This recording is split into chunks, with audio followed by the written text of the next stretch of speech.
एक और spiritual law है, संकल्प से सिद्धि होती है। संकल्प से सिद्धि होती है। संकल्प से सिद्धि का मीनिंग क्या? संकल्प से सिद्धि का मीनिंग क्या? संकल्प से सिद्धि अर्थात जो संकल्प, जो बोल हम बार बार दोहराएंगे वो सिद्ध होता जाएगा, वो हमारे जीवन में मैनिफेस्ट हो जाएगा, वो हमारे भाग्य में बन जाएगा। एक एग्जाम्पल लेते हैं। सपोज किसी व्यक्ति के अंदर कोई आदत है और हम बार बार कहें ये तो है ही ऐसा, ये तो है ही ऐसा, ये तो है ही ऐसा, तो उसकी वो आदत बदल जाएगी? उसकी वो आदत बदल जाएगी? नहीं, उसकी वो आदत क्या होती जाएगी?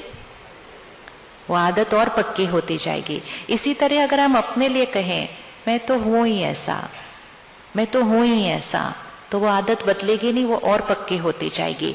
एक पावर है, संकल्प से सिद्धि एक पावर है। एक एग्जाम्पल लेते हैं।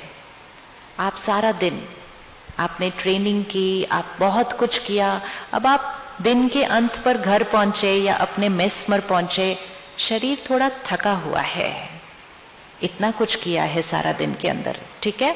अब इसको क्लियरली देखना और आंसर आपने देना है। सपोज शरीर 50% थका हुआ है, ठीक है? अपना हाथ ऐसे रखें और इसको 50 पे रखें, ऐसे रखना है सामने। मेरा शरीर 50% है, थका हुआ है। अब इसको हम बोलना शुरू करते हैं, मैं थका हुआ हूं, मैं थका हुआ हूं, मैं थका हुआ हूं, मैं थका हुआ हूं। दूसरे भी बोलते हो ये बड़े थके हुए हैं आज, ये बड़े थके हुए हैं आज।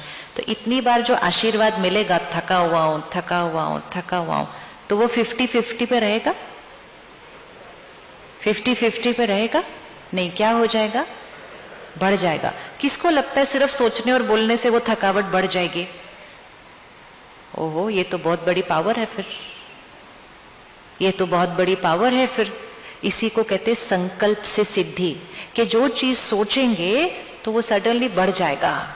अब अगर मुझे अपनी थकावट को घटाना है तो फिर मुझे क्या बोलना चाहिए? रियलिटी तो ये है कि मैं थका हुआ हूं 50%। अब मैंने बोला मैं थका हुआ हूं, तो वो 50 से 60 हो गया। अगर मुझे उसको 50 से 40 करना है तो क्या बोलना चाहिए? क्योंकि अगर कोई भी चीज 50 से 60 जा सकती है तो 50 से 40 भी तो आ सकती है ना। तो उसको 50 से 40 करना हो तो क्या